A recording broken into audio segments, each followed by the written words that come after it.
Muy buenas tardes, amigas y amigos. Bienvenidos a una entrega más de Notimás.net, algo más que noticias. Hoy tenemos como comentarista invitado a nuestro amigo Víctor Castro, quien es el presidente de la Asociación de Industriales de Herrera y de la provincia de Santo Domingo, que regularmente viene a nuestro programa a acompañarnos en los comentarios sobre todos los temas económicos y que afectan al comercio y a la industria, que es lo que él representa. Víctor, en esta semana, el gran debate o en los últimos días ha sido el presupuesto nacional. El presidente Danilo Medina propuso ante el Consejo de Ministros un presupuesto ascendente a 605,000 millones de pesos, con un incremento considerable con relación al presupuesto del año anterior, que había sido de 504,000 millones de pesos.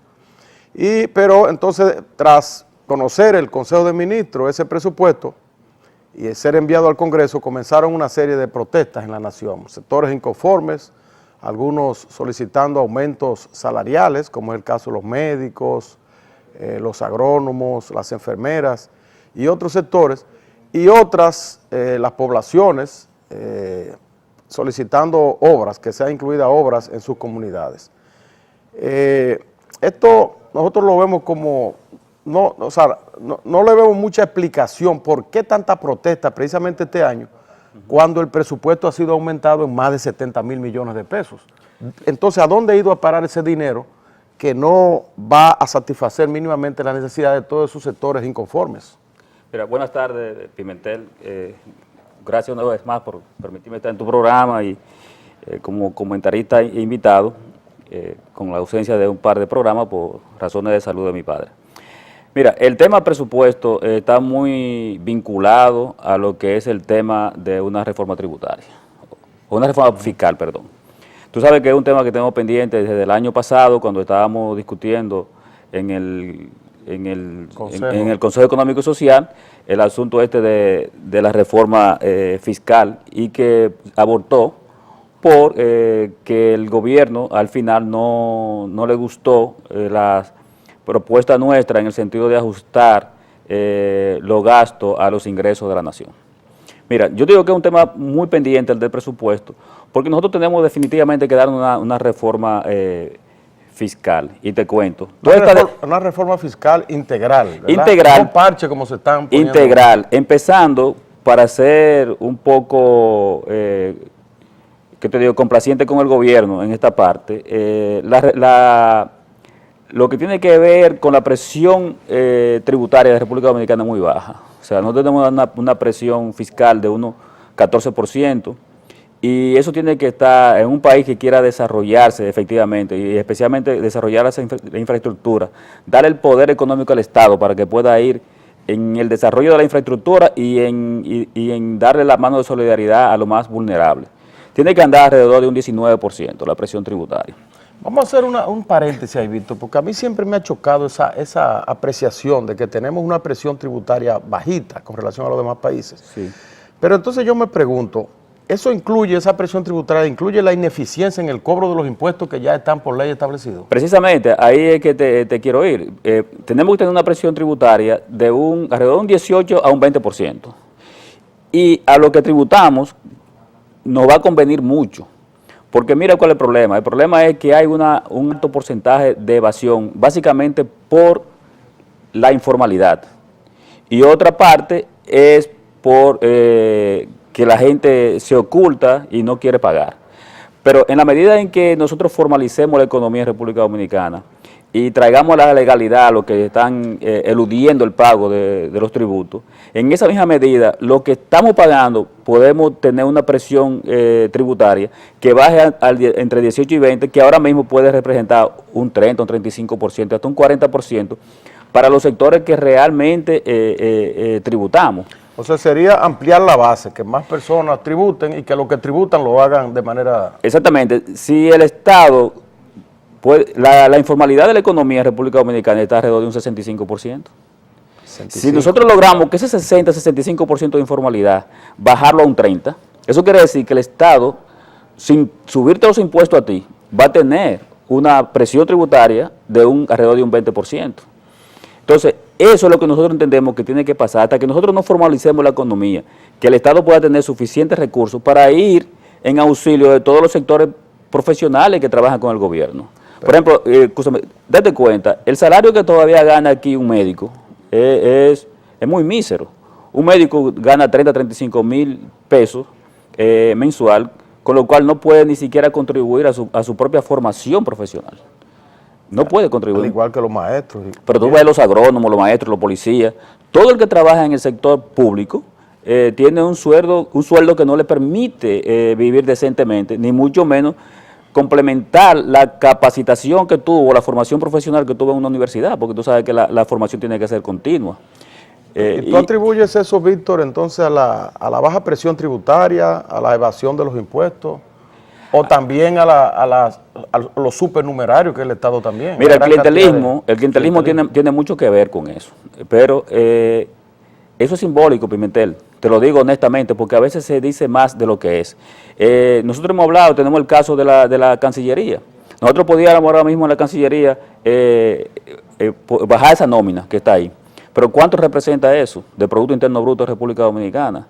1.2%, 1.3%. Eso es insignificante, pero es simbólico. Es insignificante desde el punto de vista quizás del monto, ¿verdad? Sí. Pero es simbólico. Es una señal hay gente que dice, tomando. pero yo voy a pagar impuestos ¿para qué? Es una señal para que se derroche el dinero. Entonces, una cosa trae la otra. Mira, yo te digo eso porque es una señal, pero mis propuestas siempre han sido, si tú te das cuenta de mis declaraciones públicas, de que todos los problemas de República Dominicana hay que enfrentarlos de manera estructural. Estructural. Tú hablaste ahorita todos están relacionados. Tú hablaste de reforma tributaria y dije yo, y tú agregaste la palabra integral.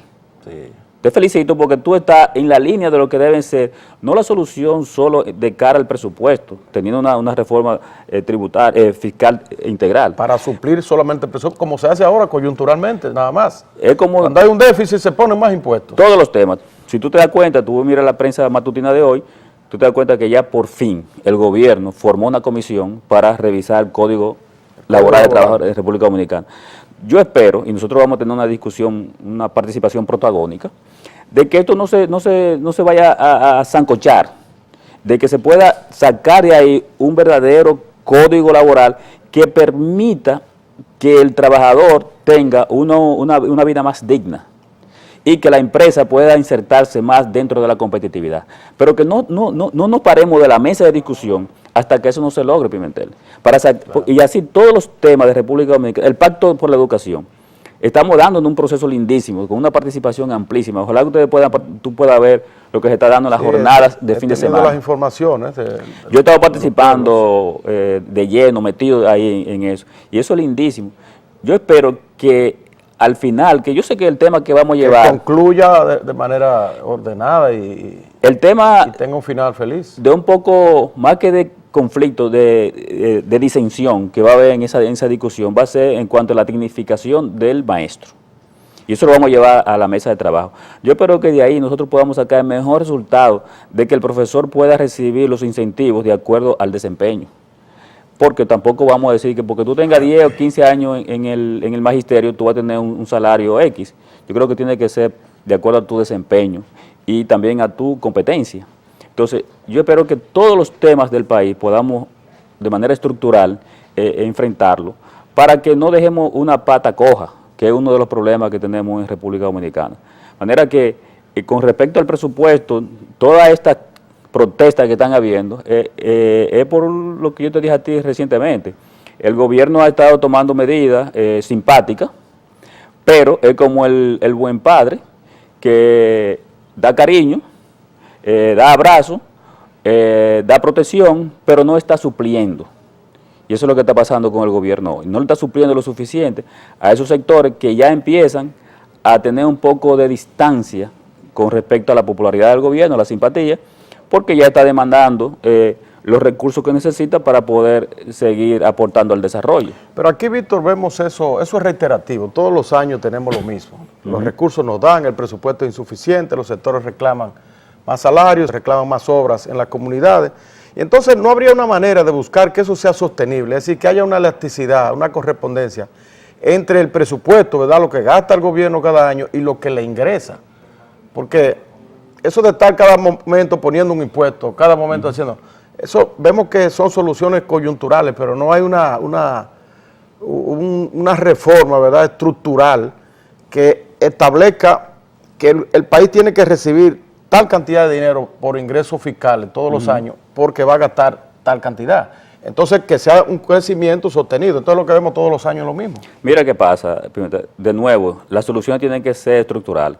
Tú te das cuenta que en la empresa privada, básicamente, no hay esa presión en términos de que los sectores profesionales, básicamente, estén demandando salarios. Tú tienes, por ejemplo, un vendedor en una empresa, que ¿en base a qué gana? En base al rendimiento de él, o sea, a lo que aporta a la empresa. Él trabaja por comisión. Yo he estado proponiendo en el Pacto por la Educación de que un maestro, bajo las calificaciones que tenga, se le nombre. Entonces, se le evalúe cada cierto tiempo, vamos a decir cada 2 años, cada 3 años, y que en base a la evaluación que se le haga, vea cuáles son las acciones que él está tomando para mejorar su competencia, y hay que medir también el desempeño. Entonces, que ese maestro, al cabo de 5 años, por ejemplo, si ha tenido un buen desempeño, el Estado automáticamente le dé acceso a una vivienda, que el Estado le regale la inicial de un apartamento, y que también inmediatamente el Estado le regale la cuota, mediante un incremento salarial, que va a pagar ese apartamento. Entonces, ¿qué pasa? Que todo el que estudia magisterio sabe que en 5 años él tiene seguro una vivienda, siempre y cuando se siga preparando y tenga un buen desempeño en la actividad que desarrolla. Que no tengamos que esperar una demanda del gremio de los maestros para que se le aumente a un maestro, sino que haya una definición clara de cuándo debe aumentársele a ese maestro. Y que sea automático, de acuerdo a ese desempeño que él tenga. Todo eso está bien, Víctor. Ahora, el asunto de aquí es los ingresos. ¿Cómo los ingresos nosotros vemos que disminuyen cada vez? Tenemos un sector tributando, la mayoría no tributa. Vemos, por ejemplo, el impuesto más seguro, que es el impuesto del ITEVI, que debería ser automático, ¿verdad? Sin embargo, aquí se evade todos los días. Lo primero que hace un comercio cuando tú vas a comprar, un supermercado, cualquier comercio, que te pregunta que si quiere factura fiscal. ¿Y por qué me hacen esa pregunta? Porque si no es factura fiscal, entonces usted puede, te puede hacer una rebaja determinada. Entonces eso así, a la luz del día, se vive esas evasiones, esto es falta de control.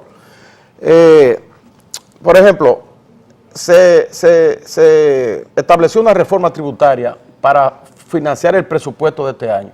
Y de acuerdo a los economistas, se previó una recaudación de alrededor de 50.000 millones y solamente se ha recaudado 25.000 millones, es decir, el 50%. Para el año que viene tenemos otra etapa ya de la reforma fiscal. El ITEVI, que ahora se cobra 8% de algunos productos como son el azúcar, el café y otros alimentos, va a aumentar a un 11%, de manera que tendremos más impuestos. Y entonces, mientras más impuestos tenemos, mientras más impuestos establecemos, las recaudaciones disminuyen. Es decir, no hay una correspondencia entre los impuestos que establecemos y las recaudaciones. Entonces, eso indica que tiene que haber una reforma urgente en la República Dominicana, como se hizo la reforma aquella de 1992, que es la reforma tributaria y arancelaria, que consistió en disminuir la tasa arancelaria y la tasa de tributación de impuestos internos. Y el país comenzó a crecer de una vez y sostenidamente crecimiento todos los años, el año 1992. Ahora parece que estamos en una situación similar. No hay elasticidad, no hay correspondencia entre la tasa impositiva que ponemos y las recaudaciones fiscales. Parece que hay que hacer una reforma estructural ya urgente, de suerte que quizás pueda ampliarse la base de recaudación, disminuirse la tasa para que las personas tengan más confianza, puedan consumir más y el Estado recaudar más, y poder así satisfacer todas esas demandas que se están presentando y mejorar la calidad de los servicios que cada día empeoran en la República Dominicana. Mira, tu análisis es correctísimo, Pimentel, y yo creo que hacia eso que debemos avanzar. La gente le teme, cuando tú hablas de una reforma fiscal, la gente entiende que tú lo que estás diciendo es que hay que aumentar más impuestos. Exacto. Y una reforma fiscal, como tú bien lo expresas, no implica necesariamente que haya que pagar más impuestos. Incluso una reforma fiscal puede traer como consecuencia que algunos impuestos, por ejemplo ese ITEVI, se bajen. Que nosotros somos de opinión de que el ITEVI, en lugar de haberlo subido de 16 a 18, debieron bajarlo tal vez a 12 Oye, o si a el 10. ITEVI se baja un 10% y se le cobra todo, no importa, Todo lo que usted se mueva le va a cobrar un 10%, como en Estados Unidos. Mucho mejor. En Estados Unidos creo que está al 8% en algunos estados. Mientras tú más lo flexibilizas, más gente accesa. Claro, y más ahora que se van a poner, por ejemplo, los alimentos, se van a poner al 11%. Sí, eso es terrible. Entonces tú tienes los alimentos al 11% y tú tienes al 18% los demás artículos. Cuando tú vas al supermercado, ¿qué te dice, qué te indica que un supermercado no le diga al fisco, bueno, vendimos más café y más azúcar de la cuenta, más para pagar solo el 11%? Así es. Y de lo otro vendimos menos porque hay que pagar el 18%. Hay una evasión extraordinaria, mientras más alta es la tasa y mientras más diferenciación hay entre una y otra. Pero son de los temas que están pendientes, Pimentel, y de verdad que básicamente la clase política tiene un rol que jugar ahí. Porque eso es mucho por el populismo, por el clientelismo que se hace. Tú ves las medidas que se reversaron en términos a la reforma tributaria que el gobierno parió a final del año pasado, pero que aplica este año. Muchas de esas medidas no se han aplicado porque yo no sé por qué el presidente no quiere jugársela. El presidente tiene una popularidad de alrededor del 85%. Tiene la oportunidad de tomar muchas medidas. Él no puede, todas las medidas que toma es en base a cuidar esa popularidad, Pimentel. El gobierno tiene que jugarse en algún momento y tomar medidas que afecten positivamente hacia el futuro a la nación, no el inmediatismo, no lo que me pasa hoy. Entonces, él cuida hoy su popularidad, pero mañana va a tomar la medida en base al clientelismo. Además, es que también los gobiernos, no sé por qué, meten la mano en todas las cosas que muchas veces no son de la responsabilidad de él. Pero ahora mismo, esta mañana, yo vi que ayer la Junta Monetaria aprueba de que hay que disolver una asociación en San Juan de la Maguana, que hubo un problema o de fraude, lo que sea ahí. Pues el presidente dijo que no, que eso había que aguantarlo. ¿En San Juan de la Maguana? En San Juan de la Maguana. Bueno, San Juan de la Maguana está muy cerca del presidente. Sí, pero es lo que te digo, o sea, si la autoridad técnica monetaria de República Dominicana toma una decisión que es sana para proteger un sector. Una asociación de ahorro. De ahorro y préstamo que hubo allá, que hubo unos manejos mal y la decisión de la Junta Monetaria fue disolver eso, como una forma de cortar por lo sano para proteger el sistema financiero de República Dominicana. Sin embargo, eso fue mandado a parar desde el Ejecutivo. Bueno, o sea, son de las cosas que están funcionando mal. Igual aquí se hace un presupuesto, es en base al interés personal del presidente de la República. Él es el que decide cada cosa que se deben hacer. El presupuesto debe ser una pieza desarrollista para cualquier nación. Y en consecuencia, muchos sectores tienen que opinar en base a qué se va a elaborar un presupuesto. Aquí el presupuesto se elabora en la oficina fría del Ministerio de Economía y Desarrollo, recogiendo la opinión de algunos ministros. Pero la sociedad no participa en la elaboración de ese presupuesto. Esa es una de las fallas, aunque teóricamente quien formula el presupuesto es el Consejo de los Ministros y quien lo aprueba finalmente es el Congreso Nacional. Pero tenemos un tinglado legal que hace muy difícil las modificaciones una vez es enviado al Congreso ese presupuesto. Pero vamos a seguir conversando, Víctor, sobre ese y otros temas después de esta pausa.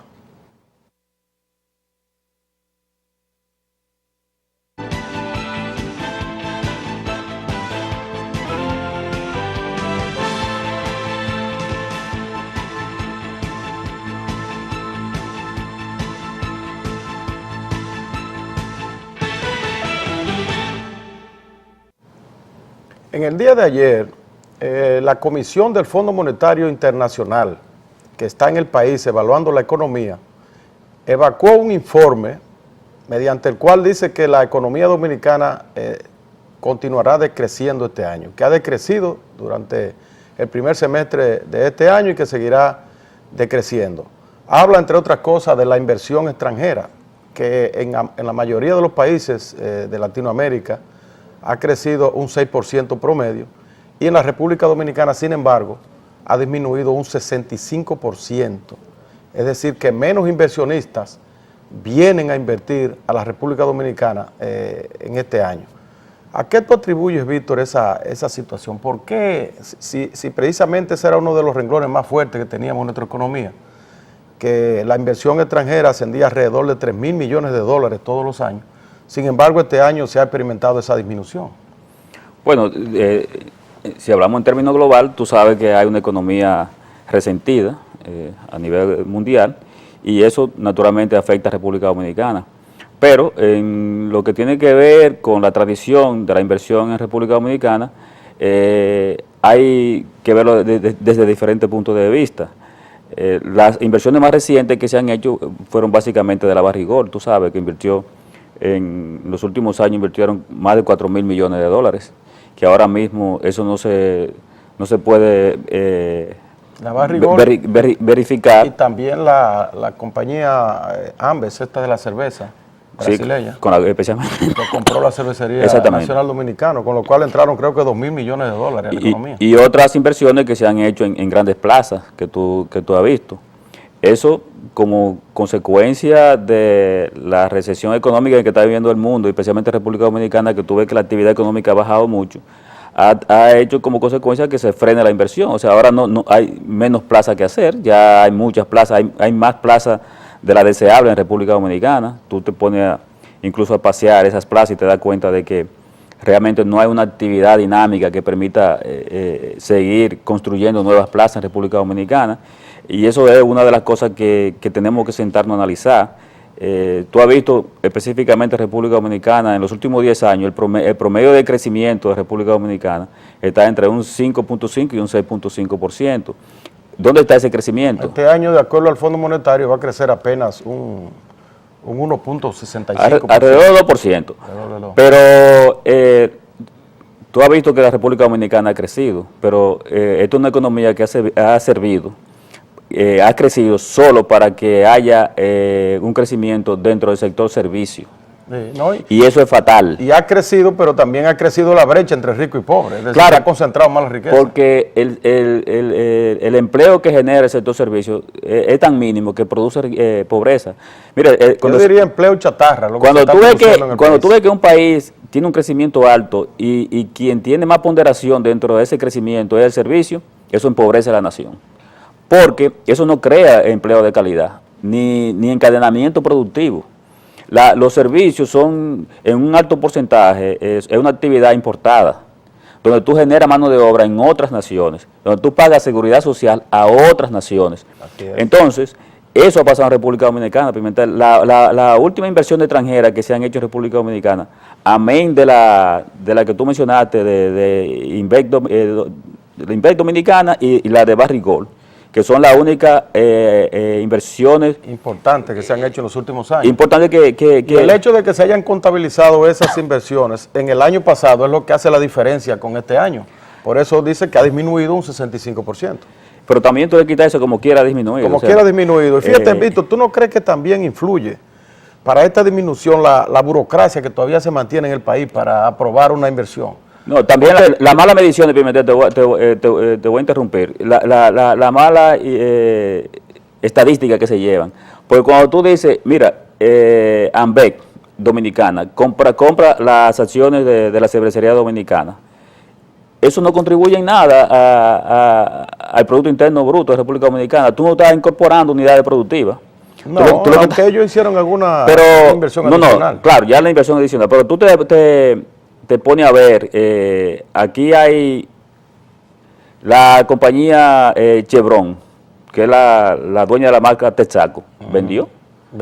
Pero eso no produce. Se han retirado las mayorías. Eso no produce un encadenamiento productivo. O sea, eso es lo que hace que cambia de un dueño a otro. Esas estaciones han pasado a manos dominicanas, de inversionistas dominicanos. Y fíjate, tú mencionaste ese renglón. Yo te hablaba de la burocracia. ¿Tú sabes cuánto tarda para instalar una estación de combustible en el país? Más de un año. Obtener los permisos. Sí, obtener los permisos. Es decir, unos permisos que hay que obtenerlo en industria y comercio, creo que en medio ambiente. Y en el ayuntamiento local. Un año para establecer una estación. Y, por ejemplo, esas inversiones que se han hecho cargo de esas compañías extranjeras de combustible, tienen ese problema que quieren a veces, tienen una cantidad enorme de proyectos detenidos por esa burocracia. Pero también, yo te voy a poner otro caso. En la línea noroeste, amparado en la ley 2801, ahora mismo hay 17 empresas esperando turno para ser aprobadas, incluyendo varias del sector agropecuario que no afectan absolutamente a nadie. Por ejemplo, hay una compañía extranjera, por cierto, que quiere establecerse en la línea para sembrar maní de nuevo, el maní que se sembraba anteriormente en la Sociedad Industrial Dominicana, para industrializarlo en esa zona, y no hay forma de que obtenga. ¿Por qué? Porque el directorio de la ley 2801 no se reúne, está integrado por todos los legisladores y no se reúne, no saben por qué. Pero como vemos eso, también sigue la misma burocracia, que aunque cada gobierno que sube promete que va a agilizar, que va a hacer una ventanilla única para todo, que esto, que lo otro, sin embargo, sigue la misma burocracia, sigue la misma tajada, la ración del BOA en cada una de las instituciones, y esto impide y retrasa también la inversión extranjera y local también. Institucionalidad, Pimentel, yo te hablaba de que nosotros no podemos avanzar si no primero no institucionalizamos el país. Si tú te pones a ver la prensa, una declaración que dio el director general de aduana, donde él dice que el que manda en aduana es la Dirección General de Aduana. ¿El que manda en aduana? En las aduanas del país, en los puertos, es la Dirección General de Aduana. ¿Tú sabes qué es lo que pasa? Que cuando vienen las importaciones, en algún momento, Autoridad Portuaria dice que ellos son los dueños de esa carga. En otro momento es la Dirección General, la Dirección Nacional de Control de Drogas. Entonces, no hay... El CESA. O sea, la seguridad militar. Si tú te pones a ver ahora en Cabo Rojo de Pedernales, hay un problema porque la cementera que está ahí concesionó el puerto que hay ahí, porque si yo cuántos años. Pues ahora hay una empresa que está sacando bauxita, que hace exportaciones por ahí, que ellos quieren hacer las cosas independientemente a la autoridad que hay ahí de la Dirección General de Aduana. Pero el director de Autoridad Portuaria dice, sí, eso hay que sacarlo, y tiene la fuerza, porque él es el que tiene la seguridad. Entonces, señores, una nación no puede avanzar donde muchos de los ministros de República Dominicana no se sientan a la mesa porque no se ven a la cara. ¿Tú sabes cuántas instituciones inciden en puertos y aeropuertos del país con relación a las migraciones y también a la importación y exportación de mercancías? Más de 5. El ejemplo más fehaciente lo tenemos en la puerta fronteriza. O sea, la puerta fronteriza, que donde pasan la mercancía de aquí para Haití, de allá para acá y de aquí para allá, y la gente pasa, cruza. A veces está cerrada la puerta. Bueno, a veces la cierran a las 5 de la tarde, creo, a las 6 de la tarde, pero la abren cuando hay una urgencia, una necesidad. Bueno, pues hay que buscar ahí a 5 gente, porque hay 5 llaves. Y son 5 autoridades, porque nosotros son 5 gente. 5 autoridades. Uno representa a la aduana, otro representa a la autoridad portuaria, otro representa al DNI, el DNI, otro representa a migración, otro al CESA, la seguridad aeroportuaria militar. Es decir, una cantidad, o sea, una burocracia extraordinaria que impide. Entonces, por más que hemos querido agilizar eso en el país, no ha habido manera. Por el asunto de la misma ventanilla única. No ha habido manera. O sea, en términos de gestión gubernamental, tiene que haber una ventanilla única para cada operación, Pimentel. Si tú quieres construir un hotel, tú no puedes ir a cada institución a buscar un permiso, es uno pues, solo. Si tú quieres pasar por aduana. Esas son las cosas que se han prometido y que no. Si tú quieres pasar por un puerto, por una frontera de República Dominicana, tú no puedes ir para tú pasar por ahí a cada una de esas 5 dependencias que te den un permiso para pasar. Eso lo retrasa todo. Eso es una burocracia que no lo puede aguantar un país y es costosísimo. Y eso es lo que nosotros no queremos entender. Mira el problema de transporte en República Dominicana. Hay 7 instituciones de transporte en República Dominicana. 7. Mira el problema eléctrico que el presidente tuvo que vetar la ley que crea la dirección, el Ministerio de Minas y Comercio y Energía. Porque después que aprobaron todo y el mismo partido de gobierno lo aprueba, se dan cuenta cuando llega al Ejecutivo, no, pero espérate, nosotros estamos manejando unos proyectos eléctricos que no podemos dejarlo que ahora lo maneje un partido aliado a nosotros. Por muy aliado que sea, yo no quiero que maneje ese tema eléctrico. ¿Por qué un partido aliado? ¿Qué significa que...? Todo el mundo sabe que ese fue un ministerio creado para Pelegrín Castillo. Pimentel, ¿qué pasó? Para Pelegrín. Todo el mundo lo sabe que eso es... Pero el presidente había prometido, o esa ha sido la política que ha primado, no solamente en el actual gobierno, sino en los gobiernos del Partido de la Liberación Dominicana, de que nunca mueven un legislador para el tren gubernamental. Sí, pero todo el mundo sabe... Si mueven un diputado al gobierno, imagínate el alboroto y el problema que va a crear con los demás diputados que quieren también cargos públicos. Todo el mundo sabe que ese decreto está hecho y fue firmado por el presidente. Pero no lo emiten. Pero tú sabes que Vincho y su gente son una autoridad en este país. Ellos no van a ese ministerio hasta que no haya presupuesto. Y ya hay 700 millones de pesos en el nuevo presupuesto para el Ministerio de Energía, de energía, de minas. Porque Fue que el presidente, después que se había aprobado la ley en el Congreso, que crea el Ministerio de Energía y Minas, entonces envió otro proyecto de ley al Congreso que creo que fue aprobado ya. eliminó Para sacar a la Corporación Dominicana de Empresas Eléctricas Estatales del control de ese ministerio, al menos por 5 años. Por 5 años. Con el pretexto de que siga ejecutando los proyectos que hasta ahora lleva y para que no se detengan. Exactamente. Tú conoces perfectamente Ahí parece que hubo un traspié. Pero ahí pudo haberse nombrado a Bichara allá en el Ministerio de Energía y llevar a Pelegrín para la CDE. Es que ese ministerio fue hecho para compensar el trabajo político de la Fuerza Nacional Progresista. Pues una barbaridad. Eso lo sabe el país entero, obviamente. Todo el país sabe que ese ministerio está hecho para Pelegrín Castillo, y a pesar de que tú dices de que el presidente prometió que no iba a mover un legislador de su curul hacia una posición administrativa del Estado, en ese aspecto él lo está considerando seriamente, y de verdad te lo digo, ese decreto se hizo y no se publicó porque todavía el ministerio no tenía presupuesto, y ya ahora hay 700 millones para empezar con ese ministerio. Bueno, búscalo en los 605.000 millones del nuevo presupuesto,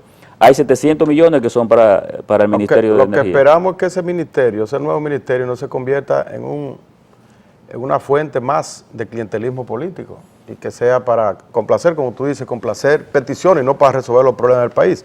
Vamos a quedarnos en ese mismo tema, Víctor. Ok.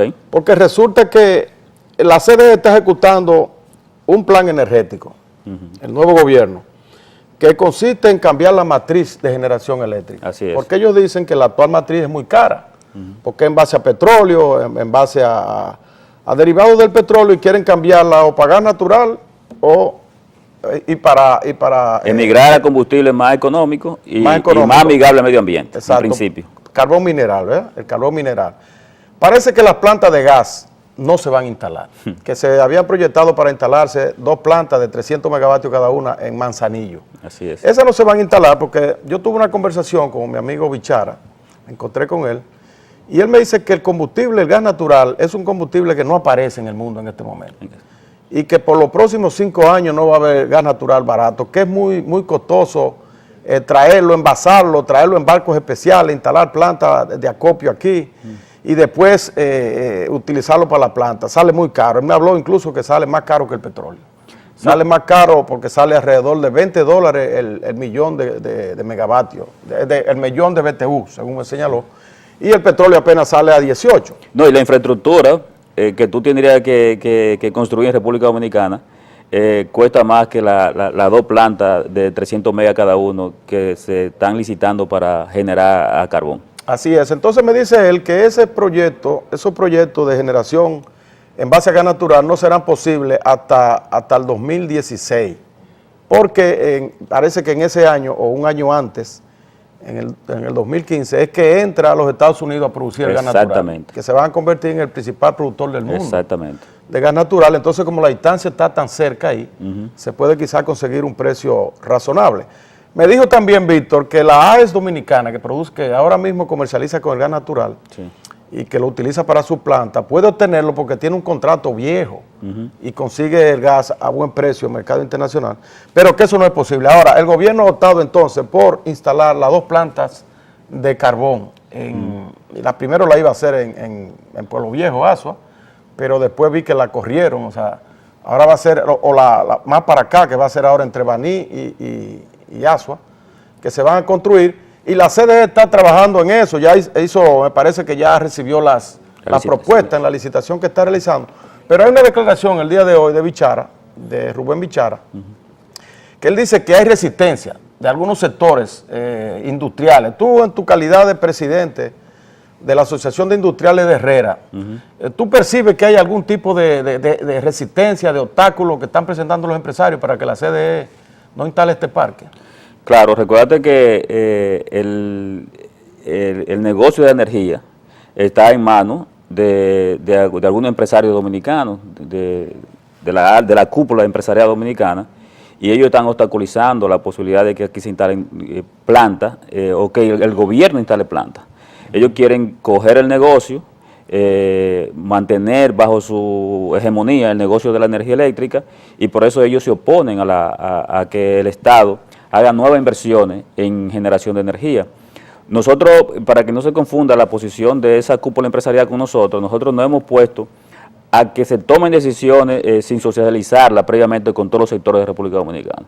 Nosotros le hemos criticado a Bichara el hecho que él haya llamado a licitación para esas dos plantas sin antes discutir eso en el escenario que manda la Estrategia Nacional de Desarrollo, que era el Consejo Económico y Social. Pero nosotros creemos que es acertada la decisión de construir infraestructura de generación de energía donde